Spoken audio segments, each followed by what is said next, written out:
Right. Start off with a little sales pitch. We always have one of these at the beginning. We are a specialist engineering consultancy. We do temporary works, we do demolition engineering. That is it. We've got 4 offices across the UK: Chelmsford, Newcastle under Lyme, Old Dalby, which is just near Nottingham, and then one in Aberdeen.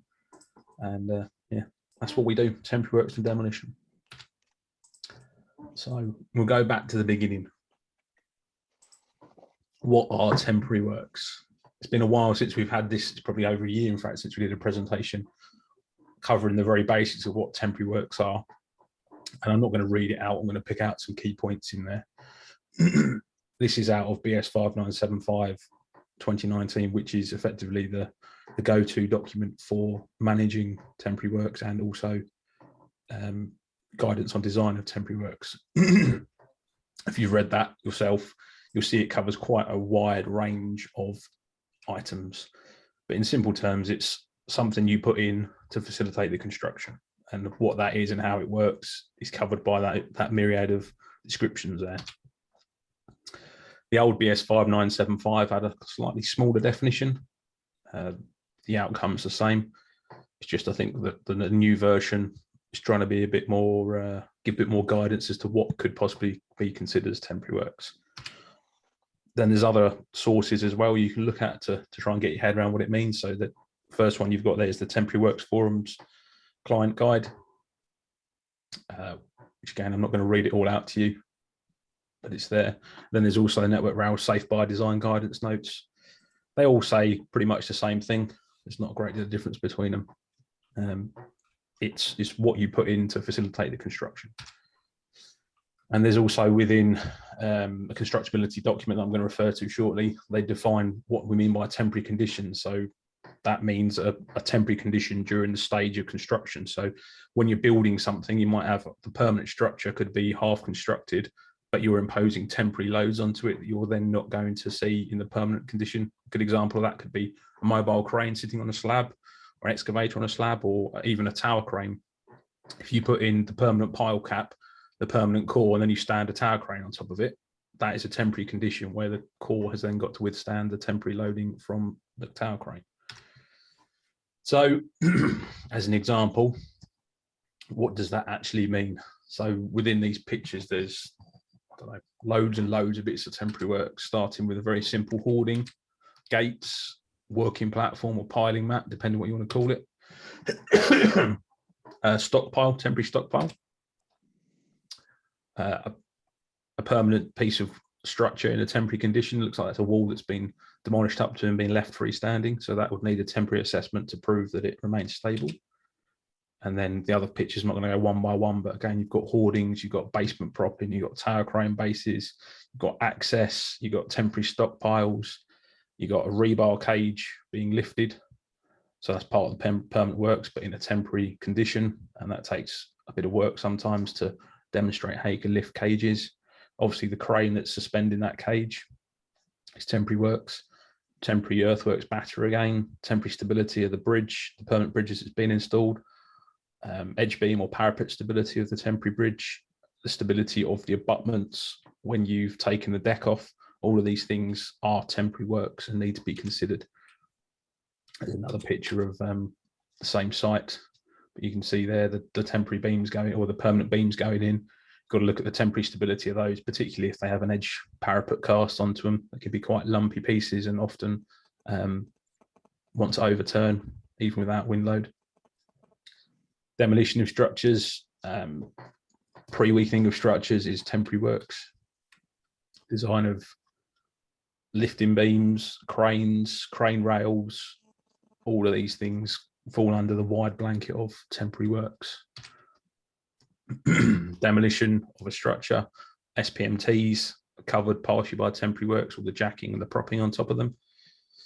The working platform on which it operates, temporary stability to the structure that remains during the partially demolished state, facade retention down here, all of these things. Interesting one here of a TBM being lifted out. Assessment of Putney Bridge in the temporary condition. That's not a load that structure was ever designed for. And quite an interesting analysis to undertake as well. Another great example here. You've got the mobile crane that's installed in the tower crane. You've got a rigging crane, which was either helping to rig the large crane or was to unload components. You've got the tower crane itself sitting on a grillage, which is sitting on top of a core. So you've got the assessment of the core in the temporary condition. You've got the design of the grillage. This structure we'll talk about in a bit more later on, but there's all sorts of temporary works involved with constructing this one down here in Bristol. So early engagement, as I see it, and well, not just me, lots of people see it, there's two opportunities. There's getting involved in the design phase for the permanent works. So that's at an early enough stage that you can assist and design out the need for temporary works. And then there's the construction phase. So typically temporary works are often thought of at the very last minute, shall we say. It's not unusual. In fact, it's probably once or twice a week we get a phone call from someone saying, help, we've got some temporary works we need to do and it's going in on Monday. It's the same as any other engineering. If you're given time to do it, you often get a better output. I mean, sometimes there's only one solution, but sometimes there's options that you could apply that could make big changes and big savings to the project. So the earlier you get us involved, the better.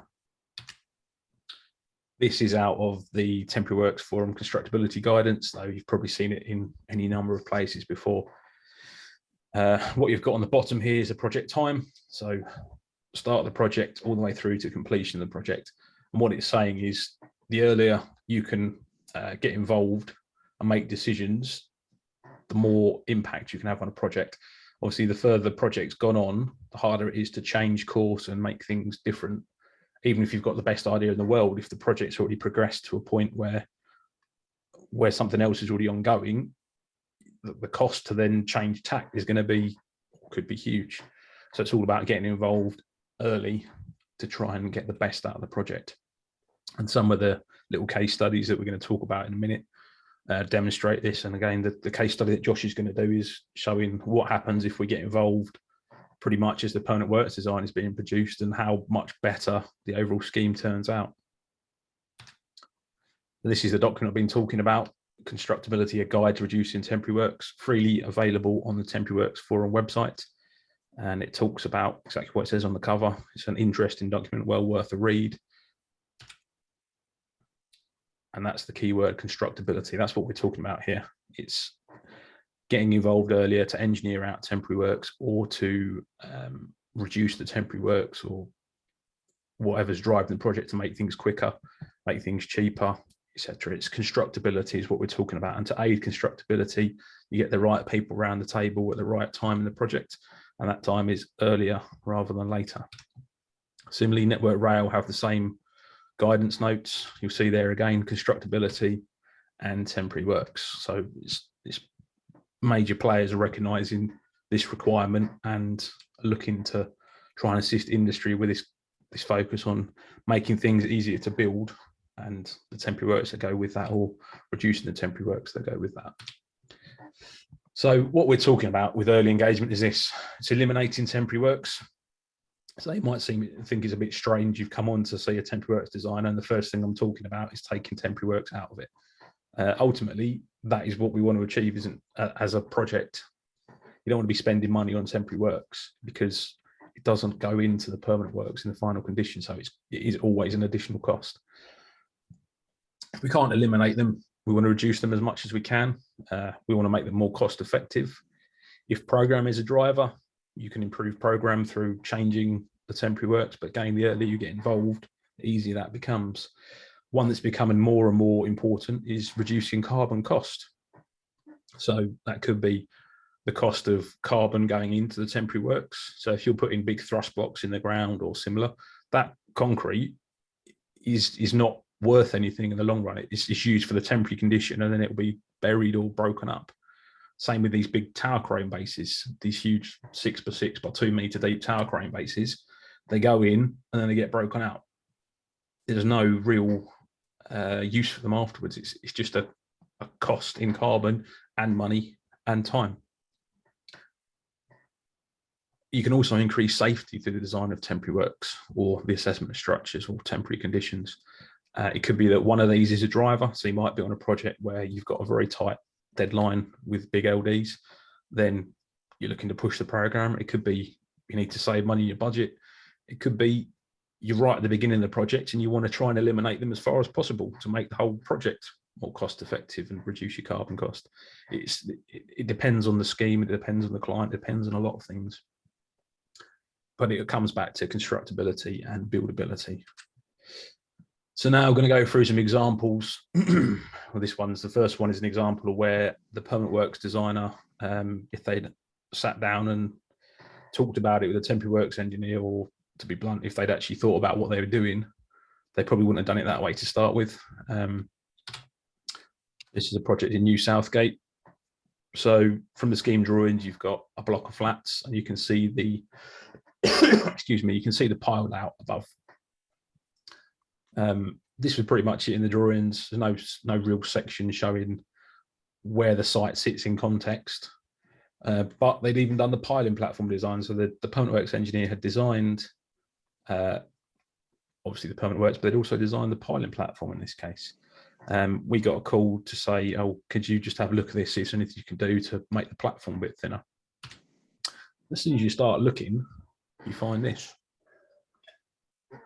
So there is a dirty grate retaining wall on this side of the site. Where's my drawing annotate tool?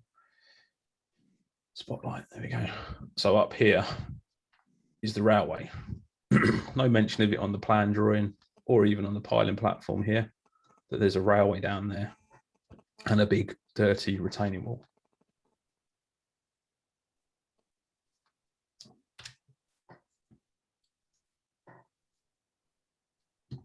And then you start looking at how close we get into this retaining wall, a retaining wall that we knew nothing about.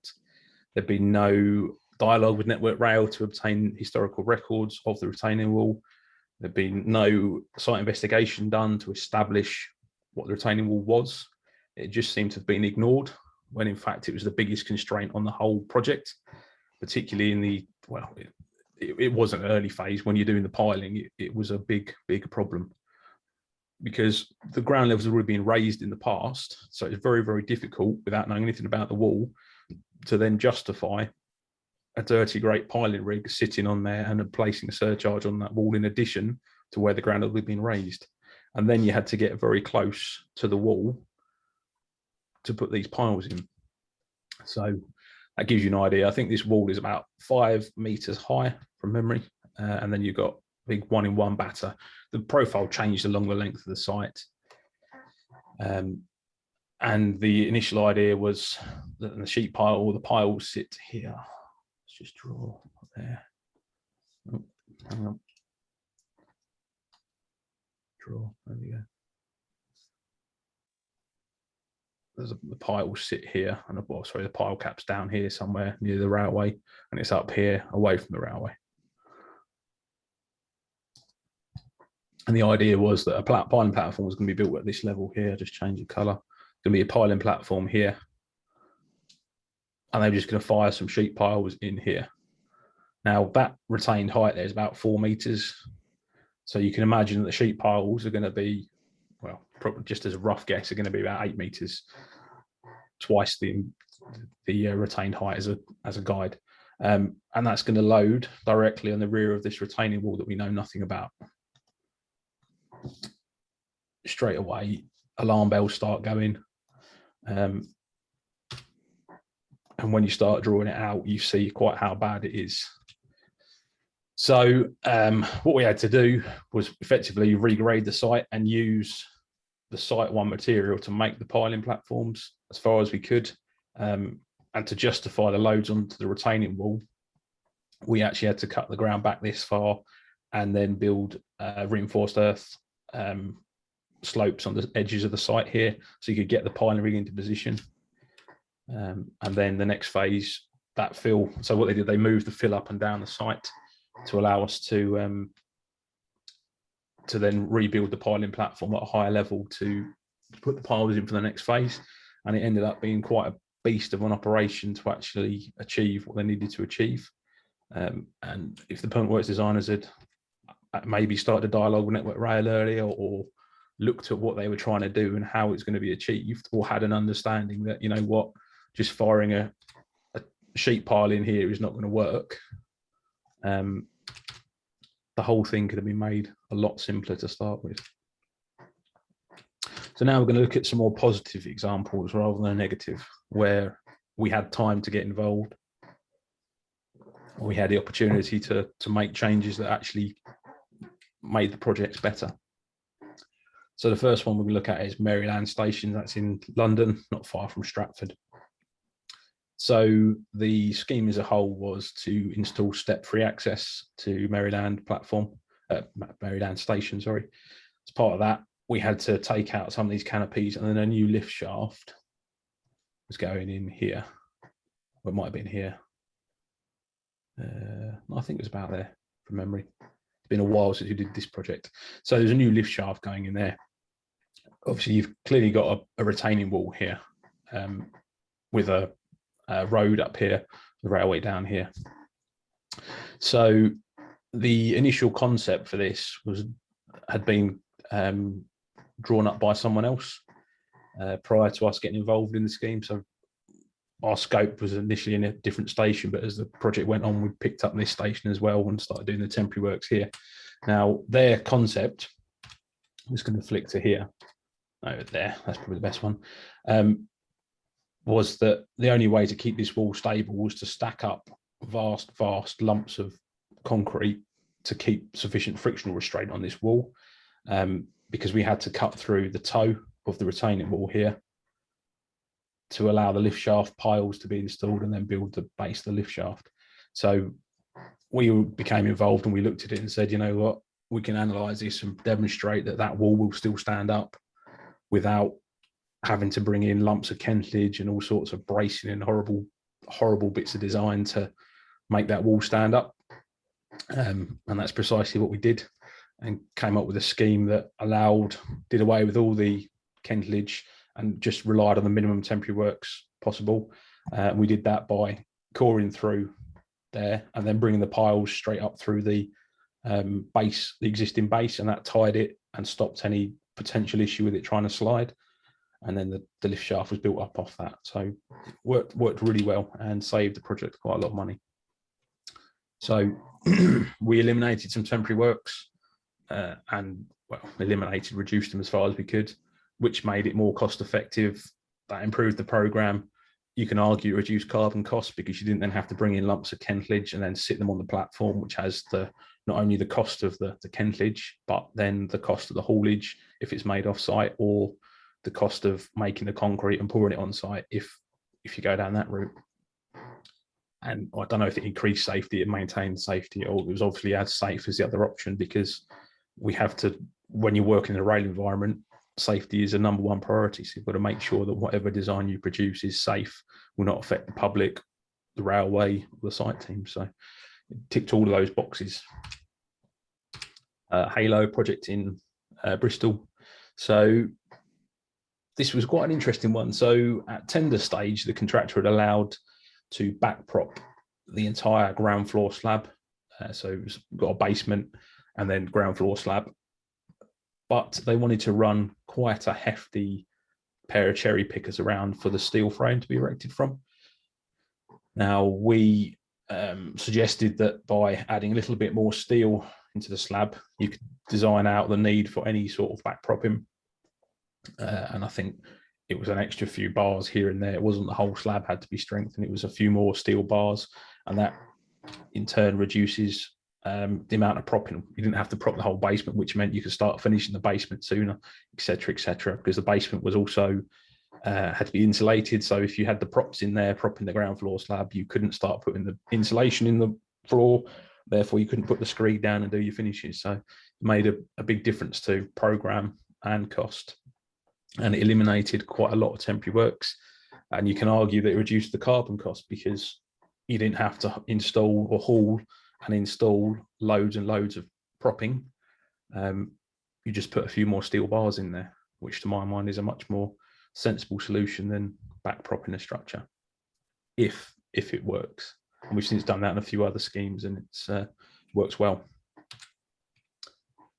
This one is this one is a scheme where high groundwater, or potentially high groundwater, and the permanent works designer had designed the permanent condition and had excluded anything to do with the temporary condition. Obviously, in the temporary condition, you haven't got the weight of the structure within the basement box itself.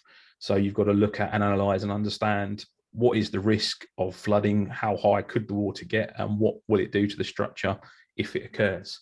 So spending a bit of time in the analysis model allowed us to reduce and limit the impact that the design would have, and reduce or accurately calculate the tensile loads on all the piles, rather than just a blanket increase or any other options you could look at. So another interesting option where, because we get involved early and we had the time to do it, you can make the project better as a whole. So again, there's no temporary works, it was just tweaks to the permanent works, which is obviously more cost effective. Programs increased. Whether you reduce carbon cost, I don't see how you did on that one, and you've made the scheme safer. Another one to do with groundwater. So this was another interesting one down in that project in Bristol. Again, permanent works designer had designed the basement in the permanent condition, no consideration of the temporary condition outside of their scope. So the groundwater around the site can fluctuate quite significantly. So we had to understand where the groundwater could get to, and then look at what would happen if it reached those levels. Now, in the worst case, you could have got buoyancy on the box and you could have started lifting it, worst case. However, the likelihood of that occurring was quite low, so it didn't seem prudent to start changing piles or putting in anchors and that sort of thing to try and reduce uplift forces. So what we did was quite a simple solution. We left some holes in the basement slab. We calculated what level the water could get to before the basement was likely to float, and then you left within the holes. You then put a manhole rig around it, sealed to the slab. As the water would rise within the site, it would fill up inside the manhole, and that would limit the potential pressure that you could get on the structure before you'd get the buoyancy effect, and it would flood. Now, because the likelihood was low and the consequence of that flooding was tolerable to the site team, this is the option we went with. Again, very simple, easy temporary works that fit with the permanent works, didn't cost a great deal, and allowed them to progress, keep the scheme going.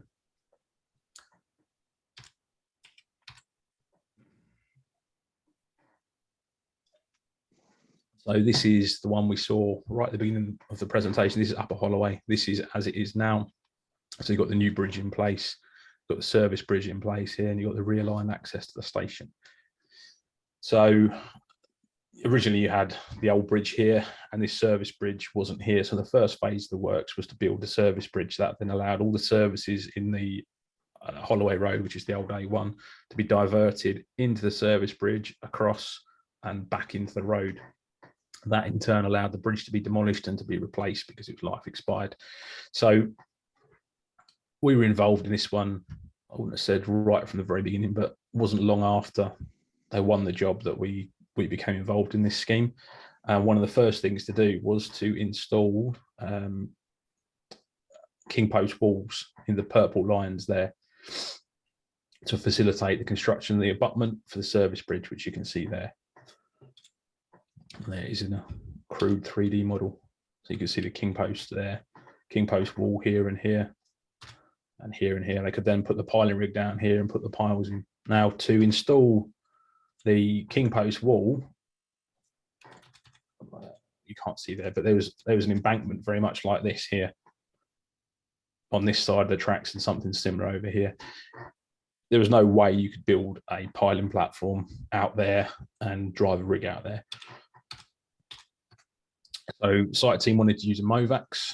Now the problem being, I'm giving away the answer, but the problem being the footpath is full of services, and the wing wall itself wouldn't take the surcharge loadings from the piling rig, from the Movax rig sitting there. which was needed to install the king post wall. So the initial concept that had been developed by us was a big concrete slab that went in here to try and spread the load out. And we just said that we can do it a simpler way than that. Navy mats put in place that span onto the wall. Again, if you have a stack of kids blocks, if you put a load on top of it and then try and push it over, it's a lot harder than a stack of blocks without a load on top of it. It's the same principle with a masonry wall. An axial load on top of a wall increases the stability. Obviously, assuming you've got you can reach the bearing capacity in the ground, etc., etc. But in simple terms, with this arrangement, you were increasing the stability and could get the rig in place. You didn't affect all the services, and you were using proprietary reusable components rather than a big dirty concrete reinforced slab, which is about 400 or 500 deep from memory they were proposing to start with. Another nice little solution where, given time, you can come up with an option that does the job. I don't think we had a great deal of time on that, to be honest, but the point is the same. So we didn't eliminate the temporary works, we reduced them and we changed them, made them more cost effective, faster to install, and I would say we definitely reduced the carbon cost because you didn't have a big concrete slab in there. Again, safety was probably improved because you weren't surcharging the wall directly. So it probably improved the safety and reduced the load. It definitely reduced the load on the wall. Again, upper Holloway. Another one, to lift the service bridge into place, you needed a crane. And the option we came up with was to put the crane directly over the existing bridge. So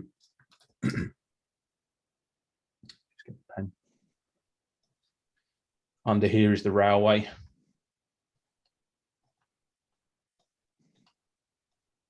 So that's sitting on the bridge, and it just so happened if we used a 350 tonner, which is what we needed for the capacity to lift the service bridge, it just so happened to be pretty much bang on to go on the abutments directly.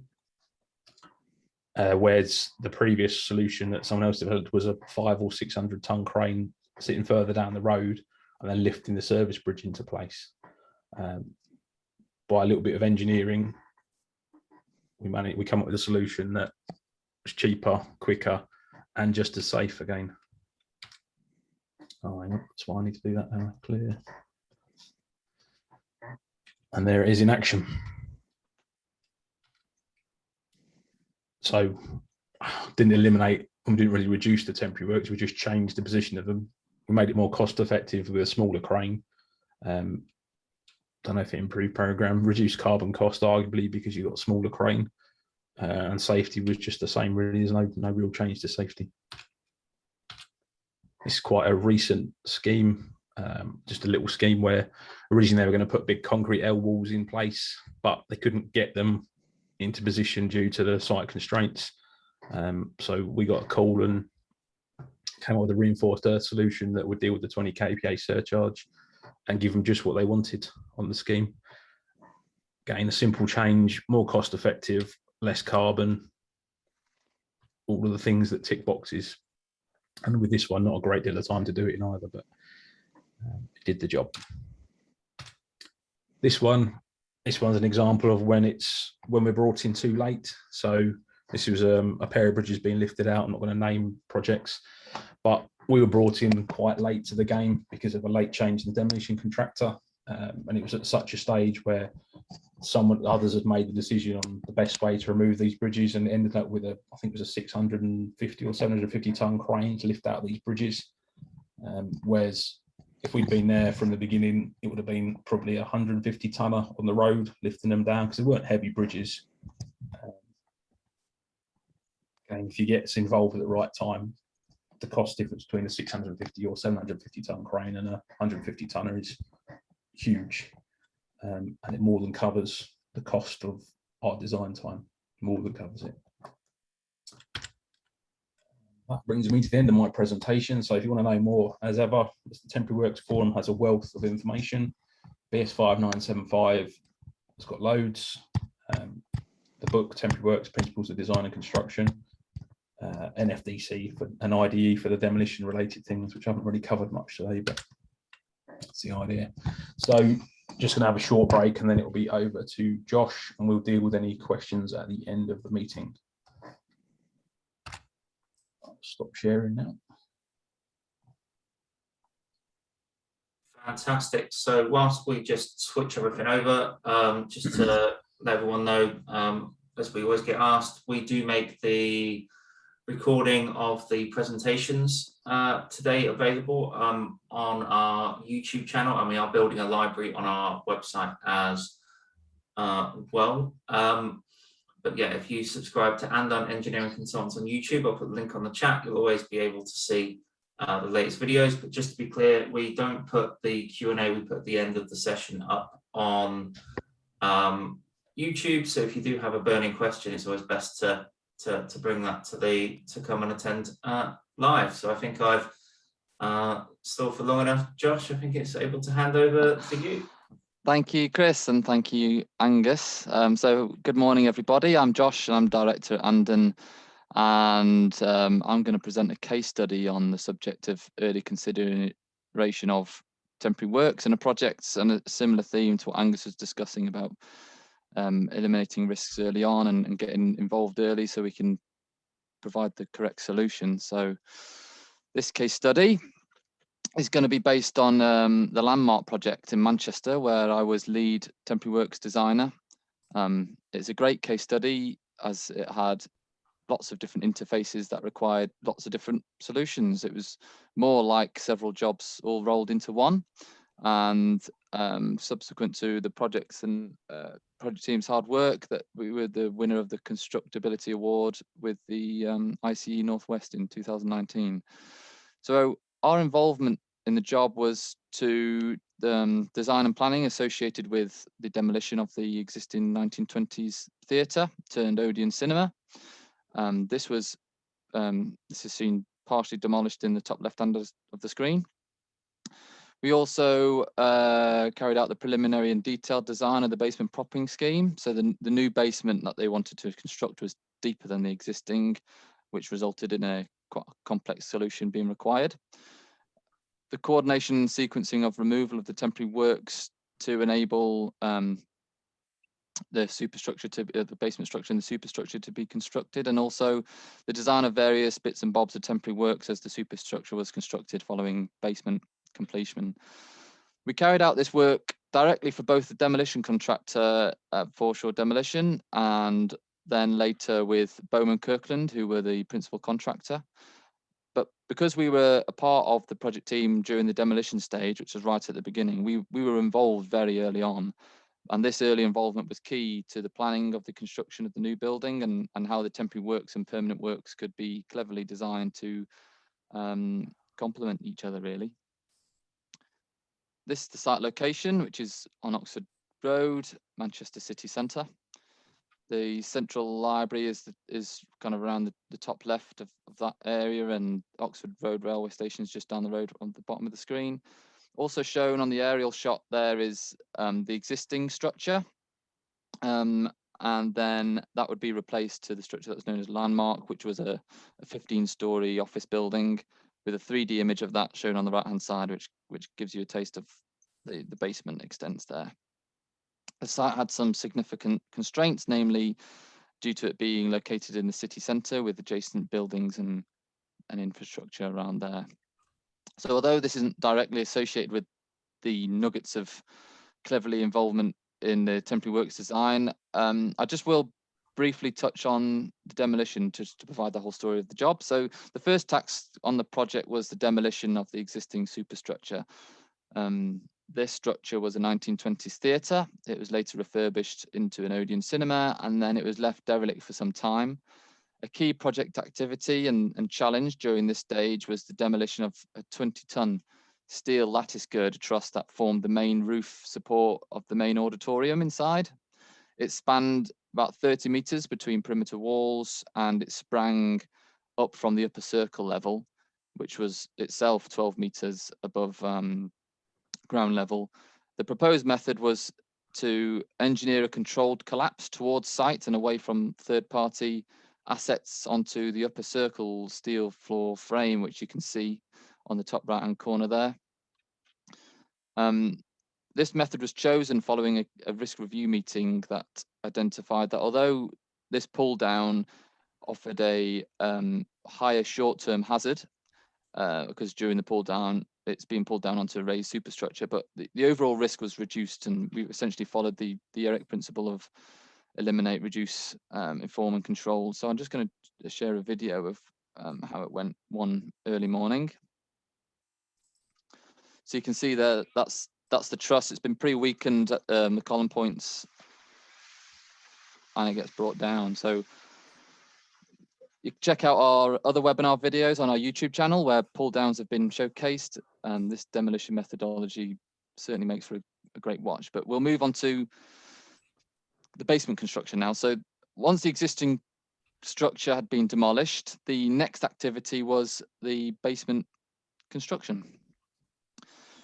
The general proposal was to excavate down to the middle of the site to construct a central portion of the raft slab and then leave an earth berm to the perimeter.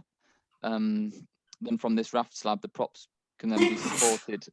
Could then, bless you, Chris, could then support the perimeter walls, which would then permit the removal of the earth berm. The prop installation was carried out in a balanced manner on either side of the central slab. So this is so that global stability could be maintained, and we wanted to reduce the risk of global sliding of that raft slab, which we really didn't want.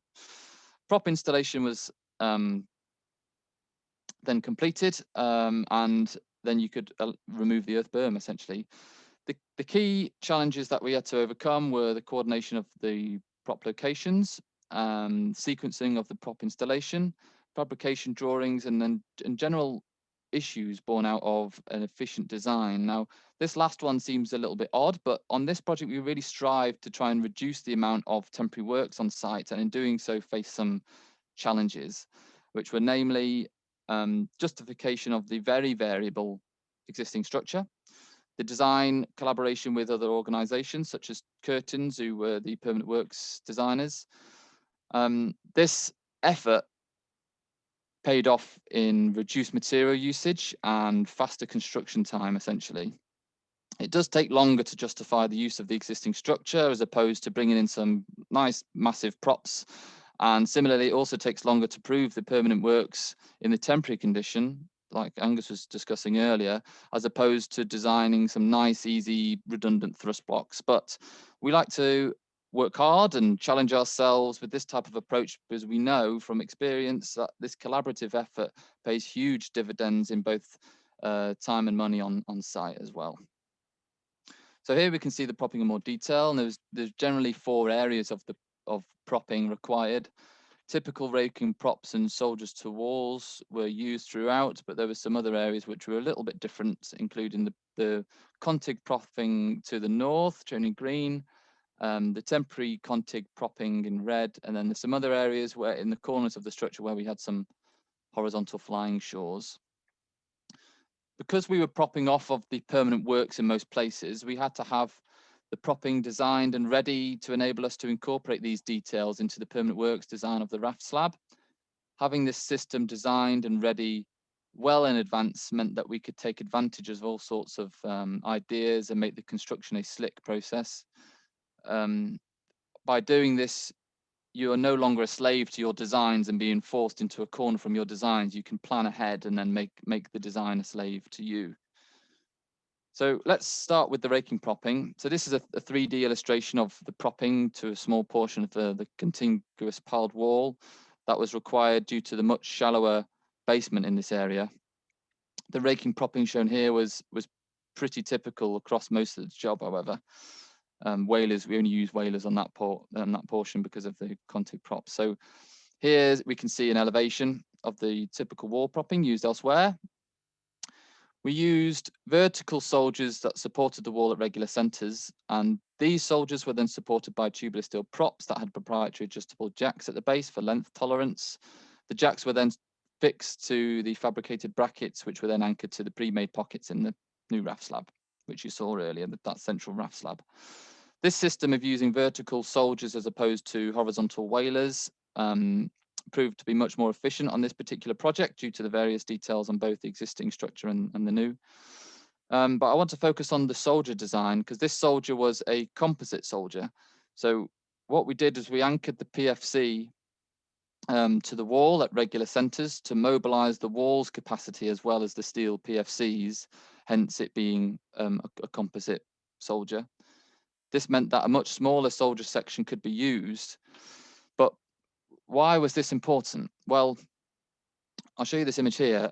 A more traditional non-composite section, such as a UC, would have been much deeper, which would have led to significantly thicker liner wall or piers at regular centers, as shown. This would have had compromise on the internal floor area of the basement and also require much more concrete, increasing the carbon footprint of the project. As we were working on the design well in advance of the construction, we could work with the permanent works engineer to detail a soldier that could be incorporated into the new liner wall, as I've shown on the right hand side. I think the one on the left, I'm not even sure if that would have been feasible, because there was a significant amount of steel work which would have had to have been posted through the web as well. So I think what we would have ended up having is just a much thicker liner wall. And then here's me stood in front of both examples that I've just discussed. And you can see the kind of prop on the right with the PFC pinned to the wall, and then the raking props spanning back onto the raft slab there. In the corners of the structure, we used these horizontal shoring, which were based on a similar design approach, using the PFCs pinned to the wall as a composite section. All the props were positioned to minimize clashes with walls and columns in the permanent works, and this led to minimal openings in the new structure, which was great, because each opening that you've got to make through a wall would need to be made good following the prop removal. On the north elevation, the basement area was being extended, so a new contiguous pile wall was reconstructed, and the capping beam was propped at the top, back down to either return corners or down to the raft slab. This design showcases how we were able to incorporate pockets in the capping beam to receive our prop base plates, and also how we worked with the permanent works designer to enable a detailed assessment of the capping beam in the temporary and permanent case. Because once the new structure was built, the capping beam wasn't really required to provide a great deal of support laterally, as the new structure would be tied in, and then that would provide some diaphragm action. But in the short term, in the temporary term, this capping beam had to span between our prop points. Here we can see some of these pockets in action. We provided details of where these pockets are, and setting out drawings to the site team. The anchor locations were coordinated with Curtin's, the permanent works engineers, to ensure that there was no clashes and the propping fitted nice and easy. And where the ramp outline is, this was the kind of a ramp to come down into the car park area, which was in the basement. We made sure that our pockets were located away from there, so that the props could remain outside of the envelope of that ramp, so that it can be constructed and then removed. Nice and easy. In a similar vein, I'd also like to show you the base brackets of the raking props and the pockets that they were located in. So these were specially fabricated brackets that were designed to transfer the prop forces into the basement slab. And here's a snippet from my fabrication drawing showing what they look like. We also produced a setting out drawing that showed where these were, and we issued this to the permanent works designer, and this is what we issued essentially. And it enabled the rebar detailing in the basement slab to accommodate pockets and cast in anchors. The pockets reduced the load on the fixings, as the shear from the lateral load onto the brackets, and hence the shear onto the slab, that was taken by direct bearing onto the reinforced pocket side and not purely onto the anchors. So the bracket was fitted into the pocket with, and then we grouted up that pocket afterwards. So it was all set in to the central raft slab. And this risk reduction through design was made possible by getting involved early on. The fixings for the brackets were also already in when the slab was cured, so the prop installation was quick and simple there wasn't any post fixing required for these brackets. As the new basement was deeper than the original, underpinning was required. This underpinning served as both temporary retaining structure and also vertical support to the walls. This is why that it had reinforcement on the front face, because it was kind of acting like a it was acting as retaining soil behind it as well, and it also acted as the lower prop on that system. You can see on the image on the right hand side there, once we'd removed all that soil below the wall and below the adjacent raft slab, I'll just get my little thingy bob here, wherever that's gone. Well, it's on the right hand, oh, on the right hand side. You can see once you've removed all of that soil, we need to support that low end of the wall, and that's what we did there. It's similar, the underpinning was similar to a domestic underpinning job in hit and miss in sequence, but this was on a much larger scale. And once all the underpinning was completed, the rest of the basement slab could then be constructed. At this stage of the project, there's a couple of photos here. All the temporary works that we'd designed had been installed. Therefore, the next role we played was collaborating with the project team to control the removal of the propping once it became redundant. Meticulous control was required once to sequence the removal of the props, because we were relying on some of the permanent works in a temporary condition in some areas. So that was controlled via sequence drawings, assessments, and multiple site visits as well. As you can see, the propping going through the doorway there, so it was quite close in areas, but utilizing doorways and risers meant that the box outs around the props and subsequent making good was reduced. The coordination in the design required early planning with the permanent works engineer well before any basement works to enable us to utilize these doorways and risers. And here are some photos of the level B1 in construction, and also some photos of the composite soldier in action too.